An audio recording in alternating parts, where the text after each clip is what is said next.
Tonight, we finally find out what the NFL really thinks about the Cincinnati Bengals. Because when that schedule dropped, man, my first reaction wasn't excitement. It was, man, they really do not favor the Bengals this year. There are stretches on this schedule that could absolutely define the season. There are trap games nobody's talking about. And honestly, there's one matchup that could decide the AFC North. Tonight, we're breaking it down. What the Bengals got screwed on, what actually sets up well for them, and whether this team is really a Super Bowl contender heading into 2025. Plus, the Reds might finally be turning the corner. We've got our locks of the week and one of our boldest Bengals record predictions yet. So buckle up, because episode 172 of the Cincinnati Sports Scene starts now.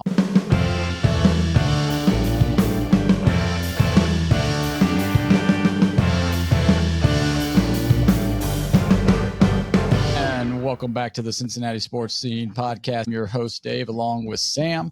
And tonight, we have a big lineup for you. We're going to be talking a little bit about the Bengals schedule, and then we're moving into our Reds, and then we have the trivia predictions. So we're just going to go right into it. First of all, for our viewers out there, we appreciate you turning in and on a weekly basis.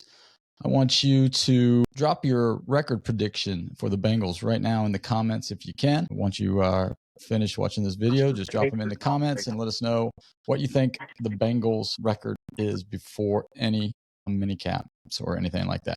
So, son, last Thursday when the schedule was released, your initial reaction was that, did you think it was favorable, or did you think the NFL screwed us again? I mean, I didn't say that they screwed us necessarily, but they didn't do us any favors. I mean, the early bye, but I think it's week 6, and then not having a bye when you come back from Spain, coming into back-to-back primetime games, then after that, I mean, that's tough. I mean, I know the Bengals are, and Joe Burrow especially, are kind of a marquee player and marquee team that they want to put on primetime.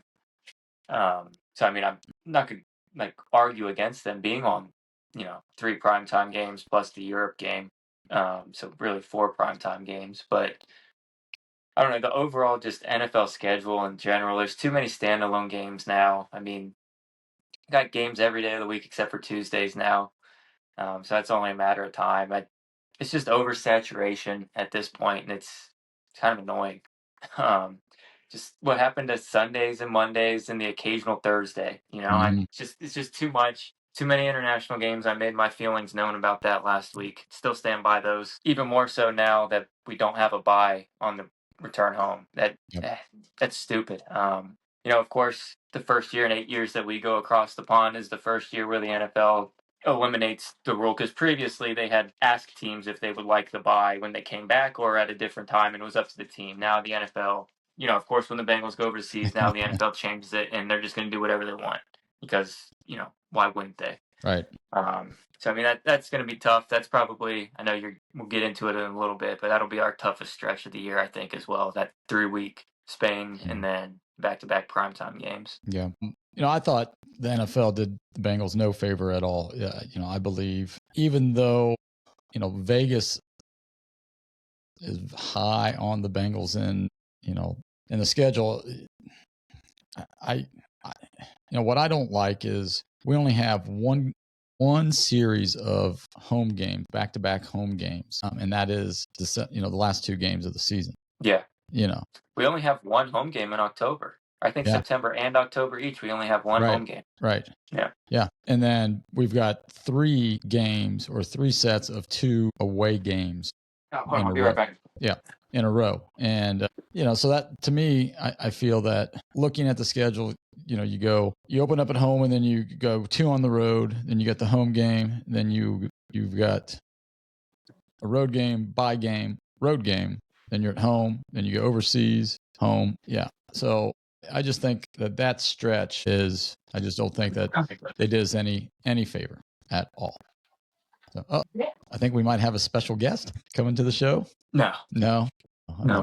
Thought maybe we'd have a little special guest there. Primetime thoughts. What, I know you alluded to it earlier, the 3 games. It's always great to see the Bengals in the 3, but you're looking at Sunday night against Pittsburgh, coming back from Spain. Yeah. And then we go Monday night. So that gives us almost an extra day. And then coming off, it would be a Thursday night, I believe, right? December 31st. Is that a Thursday night? Against the Ravens. That's against the Ravens.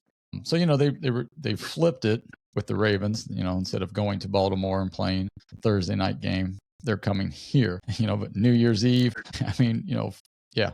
that's tough. A Thursday night against the Ravens. Thoughts on the prime time? I think it's kind of a favorable slate. The Steelers, I think that's a favorable primetime game.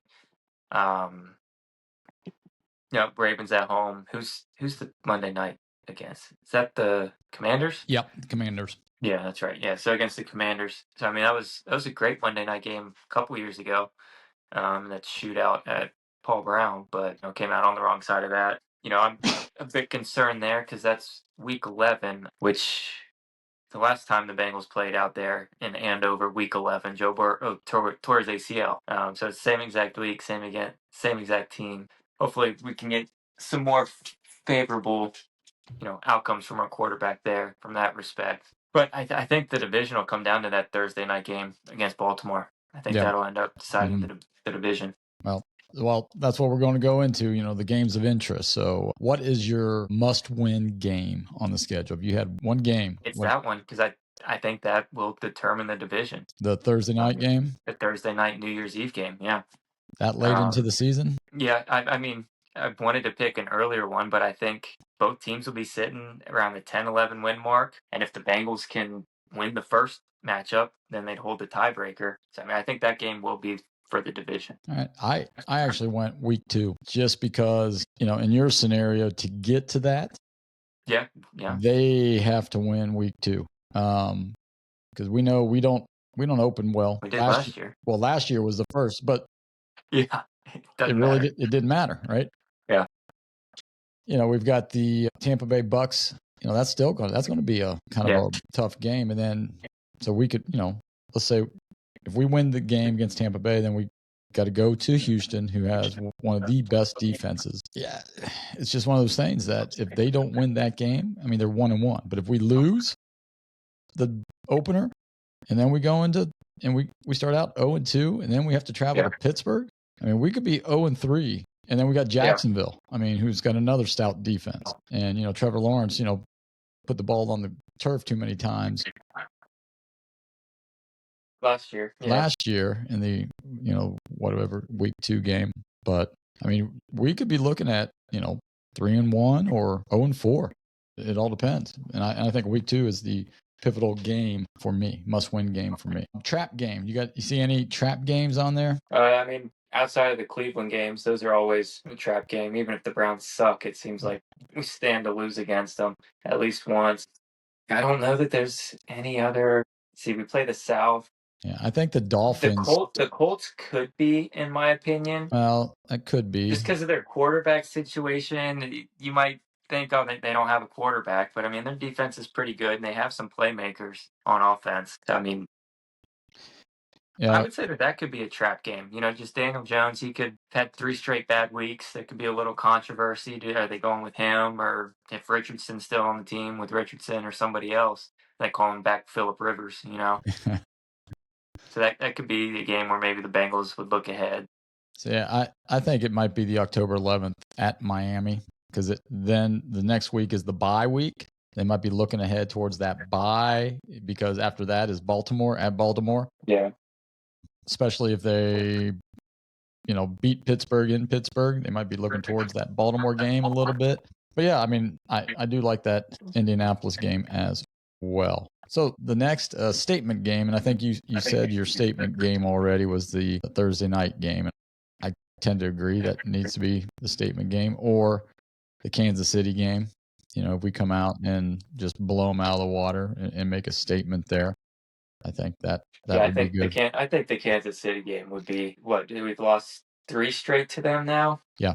So I mean that would be a big statement just to us fans that right, we've got something going. And Mahomes will be back by then, and that's probably why they put it that late in the season, because they wanted to make sure that he was going to be back. So we're going to recap what we talked about last week. So if you didn't get a chance to watch us live last week, we went live for just a little trial run. We're going to go back to the normal videos that we produce, and eventually we'll probably go live again in the near future. Recapping our predictions. What did we get right? What did we get wrong? Sam, what did you get right when you made your prediction? I don't know that I got anything right. Yeah, I think you did. I think you said 3 post game or I did time. say, I said 3 So primetime games. you nailed so that I guess for sure. that one was right. But I mean, I said bye after so did the I. Spain trip, I which, did too. And I say open with the Ravens or something like that, I think was my. Yeah, I said open with Cleveland. Yeah, I said open with the Ravens is like big, bold prediction. Yep. But yeah, I mean, I don't like the NFL schedule release. Just we know who they play. We know where we're playing the game.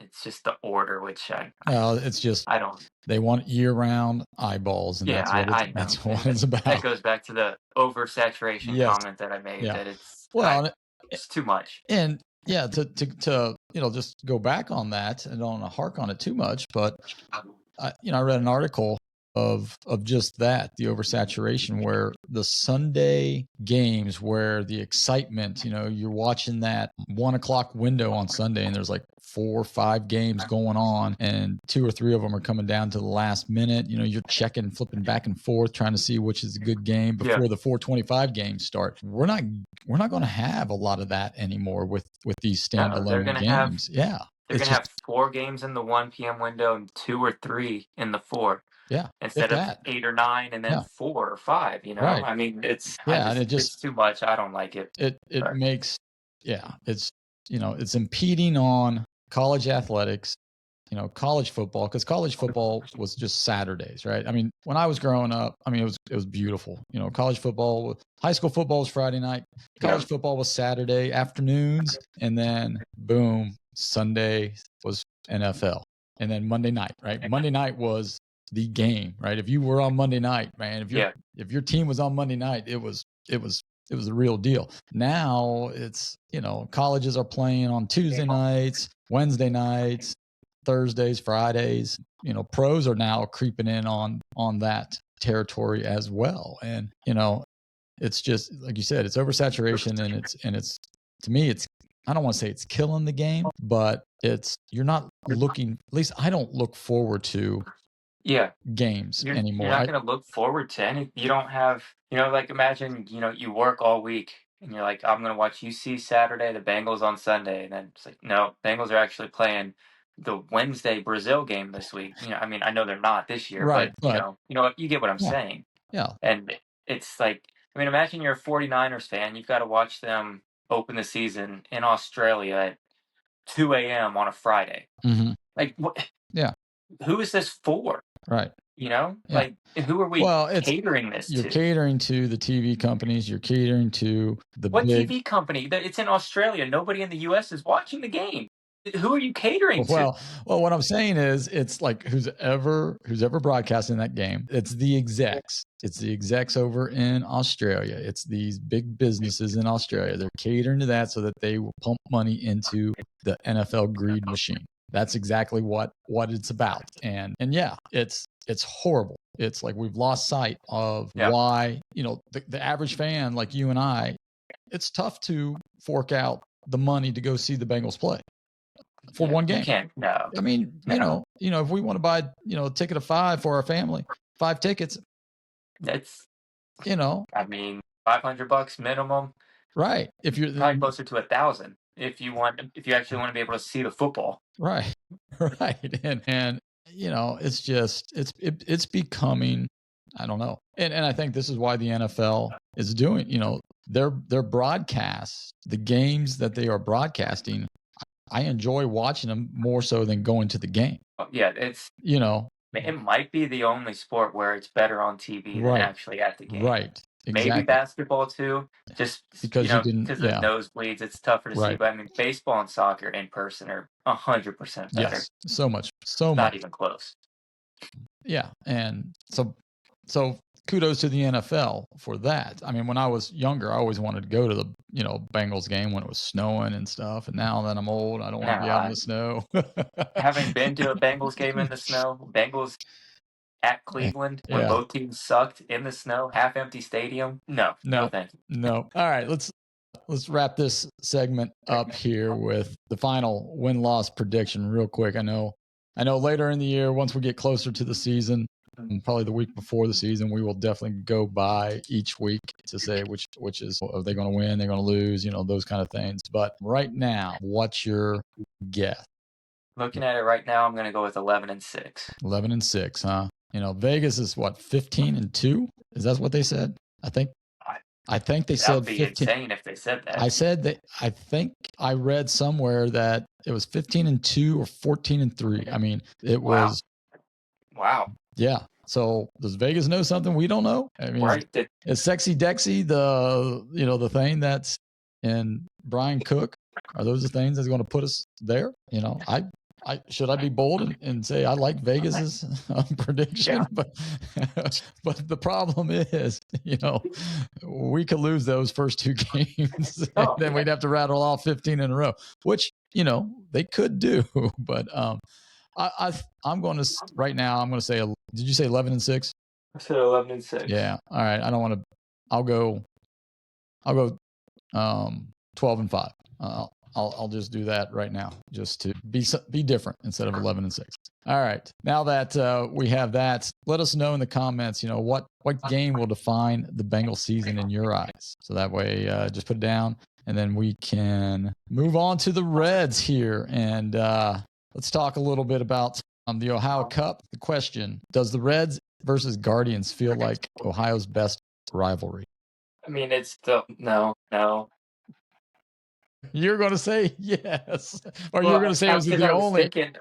I was like, what other rivalry professionally would there be? And it's Bengals Browns, which is and FC and Columbus. FCC and Columbus. That's true. Yeah. So that one's probably number one, just because both teams are consistently good. I think that's a big factor to how good a rivalry is if both teams are actually good. And I mean, to be honest, I don't care about the Guardians. I don't think about them. They're in a completely different league. Cool. I really don't care. It doesn't matter to me. I don't think of them as the Reds' top 3 biggest rivals. So it's cool, Ohio Cup, and what Cleveland can have it. I don't care. Well, I mean, as far as you get the hell is real on, but it is getting a little more, I guess, feisty. Francona is the manager, so there's always that. Then you have, when Cleveland won the Cup 2 years ago, Cincinnati's in Kentucky T-shirts that they printed, and then last year when the Reds won, we put I can't remember what was on our shirts, but it was something to make fun of Cleveland, and it might.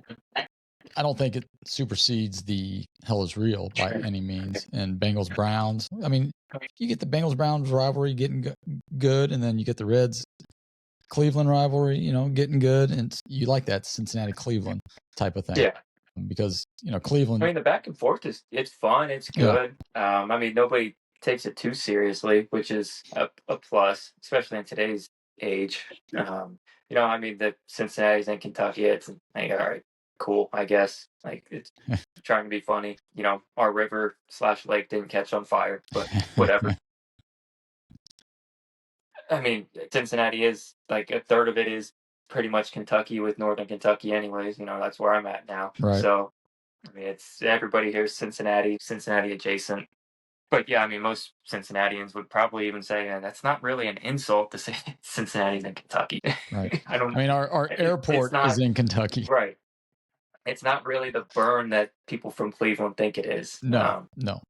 But whatever. Right. They're not that smart up there anyways. No. All right. So moving on, talking about the games against the Guardians and the Phillies here.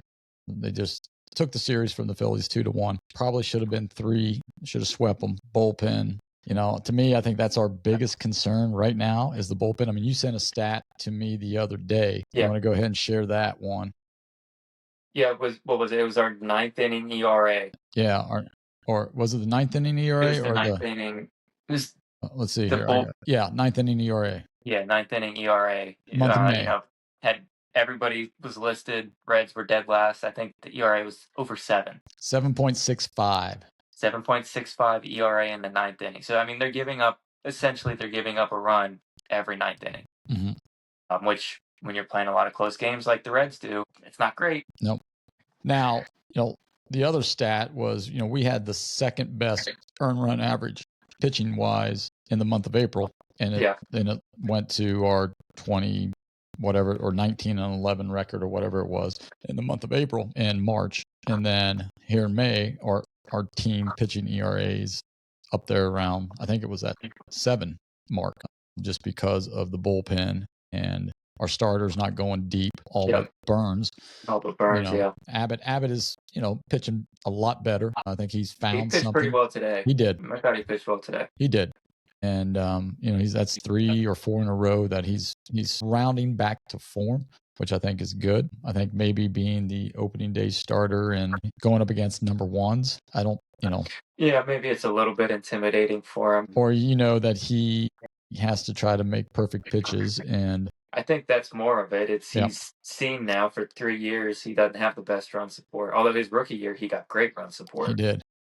But these past couple seasons he hasn't. So he might be trying to force the issue a little bit. Our defense is really good this year. So I think he's trusting them a little bit more, letting guys put the ball on the ground, knowing Ellie's going to make the play, or, McLean and especially Hayes, they're going to make the plays across the infield. They're not going to give him the run support, but defensively, they're going to make the plays. Well, let's talk a little bit about the transaction. I want to get your opinion on PJ Higgins coming back up, right? They DFA'd him. Mm-hmm. And then they wanted to bring him back, so we had to make a spot. And the first time, CES got DFA'd to make room for him. And now coming back on to the 40-man, Reese Hines. Yeah, Reese Hines. To me, I think that was the wrong move. I think so too. The kid's 23, 24 years old, and he's got a world of potential. And he only had 113 at bats in the big leagues. How do you get up on a kid like that when you're allowing, and I understand the fact that, TJ Friedel is a veteran and he's been around a lot longer, so they know what he can do. But the problem is he is tailing off. He hasn't done it. Yeah. He didn't do it last year, and he's definitely not going to do it this year. He's not. It's not like he hit a plateau, right? Or he had a dip, and this is where it's straight down. Yeah. And I think the one year where he was batting in the 8th hole and he had all those home runs and bunt hits. Yeah, that was an aberration. That was the outlier. Yeah. So you get rid of him, who has, he could have 30-30 potential. Whereas, and I know why I don't know why they did it, but I know why they got rid of a player instead of a pitcher, because our bullpen is horrible. Right, they're shuffling, and they just got to get fresh arms in. But for crying out loud, Luis May can't throw a strike. No, he cannot throw a strike for 2 years now. He cannot throw a strike. And yes, they love his live arm and stuff, but that's the guy. Or you can find a live arm anywhere. You can give somebody $1 and then they'll trade you, some 18-year-old from the Dominican who can throw 97. Yeah, that's nothing. Yeah, so that was my, when our bullpen and our arms are that bad, why are we keeping them around? And I know the injuries, and so if our pitching staff was healthy, a pitcher would have been gone. I think one of those guys. Too, yeah. But and I don't know. I just found that a little puzzling, especially when we're in a slump of trying to score some runs. Right. And Will Benson is not doing anything. We've seen the run that Hines can go on he can get hot for a week and hit 6 homers that week. We've seen it. And then, he's going to cool down, but they've never given him a real run at it. And it's not like in CES's case or Marte's case of his own doing, he's not hurt, he's not suspended. They just, for whatever reason, just haven't given him a long enough run. I mean, part of that is they've been trying to contend, and you don't necessarily want to do that. But right now, you got 3 guys hitting under 200. Right. Who gives a crap? Yeah. I mean, for crying out loud, if Ke'Bryan Hayes runs into one, it's a dribbler past the pitcher. Well, that's him running into one. Well, Ke'Bryan Hayes, I don't know if you saw the game yesterday, but, they're up. It was in the 8th inning. I think Tyler Stevenson was on base, and he takes off. It was a hit and run. Oh yeah, and he missed it. Yeah, he didn't even swing. Yeah. And Tyler, I mean, he was like missed the sign. Yeah, missed the sign or whatnot. And John Sadak was like, he even stepped out of the box. What was he looking at? Yeah. Oh, he stepped out to take a look down there. It's like It's just. I'm glad he wasn't in the lineup today. I mean, he doesn't deserve to be in the lineup. Period. His slash line. Somebody I can't remember who tweeted it yesterday. I think it was his slash line this year is worse than Homer Bailey's career slash line by every single number. I mean, like, come on. Yeah. Like, come on. And Homer Bailey was maybe the worst hitting pitcher I've ever seen in my life. That dude didn't even want to be up there. I mean, he's hitting $140. $140. Dad, me and you could go out there and do that. I'm telling you, we could go do that right now. Maybe in my youth, but maybe not now. I could hit $140. I'm telling you, I could. That first week of the season when they throw all fastballs and we get on it. Right, yeah, once they start throwing that curveball, it's like we'll be like Reese Hines on the bus to somewhere else. I just need one at bat, and then my hamstrings pulled, but that's all I need. Yeah, our chase rate would be, it'd be astronomical. So, all right. So, what do you think here? Let's see. Who do we come back home, or no? Are we on the road still? Let's see. For this weekend, I don't know.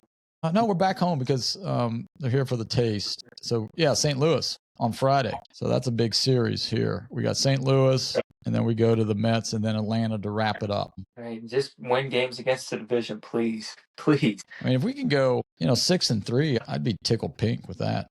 Take three from New York for sure, 2 from St. Louis, and 1 from Atlanta. I'd be really, really happy with that. And then June coming around, we got Kansas City coming in town. Then we go to St. Louis and San Diego, Arizona, New York Mets, then the Yankees, then Milwaukee is our first, and then Pittsburgh, then Milwaukee. So I think we got to turn it around, and I think we can start turning it around. But we'll see if the Reds can keep the momentum rolling. And we're going to switch gears for a minute to get into one of our favorite segments this week. It's the lock of the week. And after last week, there's a little pressure on these picks now. I mean, we've got, our lock from last week. I had that the Bengals will open at home against Cleveland. I got half of it right. So my lock for this week is the Reds are going to sweep St. Louis. Wow. Yep. I think they're going to sweep St. Louis. I think we're going to get. I think we're learning how to play. I think the back end of the bullpen's figuring it out a little bit. I think we're going to sweep them. That's my lock. All right, I'll stick Reds related with the whole series. I'll piggyback off your sweep a little bit here. I'm going to say the Reds as a team this against St. Louis, they hit 10 or more home runs. They got double-digit home runs for the series. Bats wake up. The humidity is a little bit. It's rising a little bit. It is. By Friday, the rain will be out, but it'll still be a little humid. So I think the ball is going to jump. Yep. They just won the series against Philly. I think the bats are going to come alive. I'll say 10 homers for the series. All right. I like it. Let's take a look here. Weather 66. It's going to be cool on Friday. I thought it would warm back up. 66, 72, 75. With some rain, so the balls might not be flying out. It might not be jumping then. Let's modify this.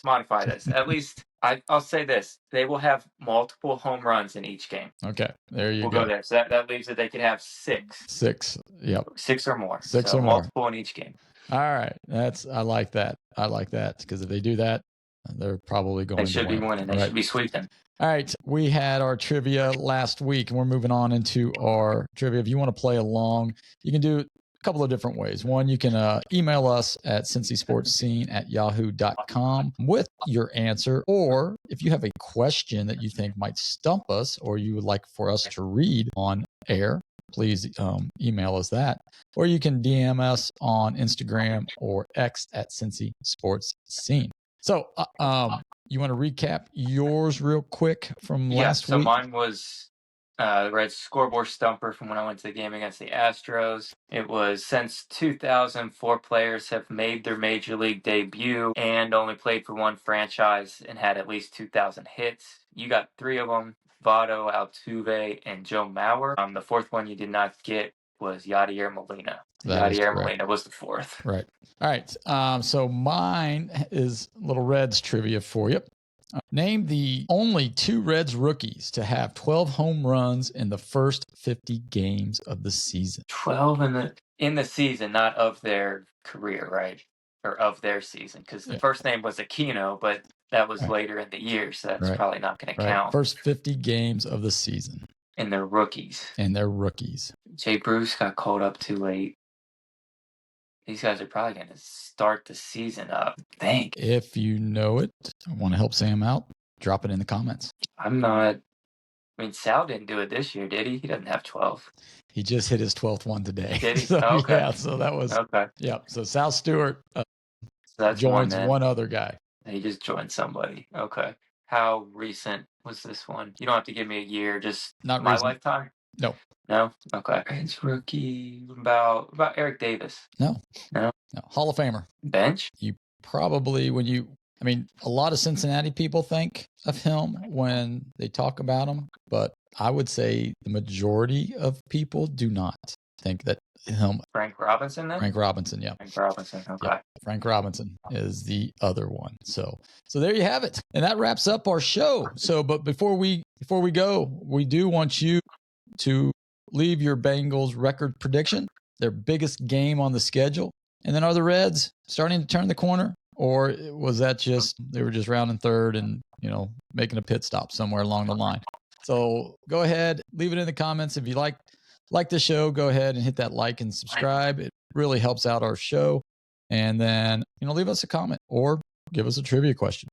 And next week, we'll have another show coming to you on Wednesday night. And look on our socials and to see if we're going to be live or not.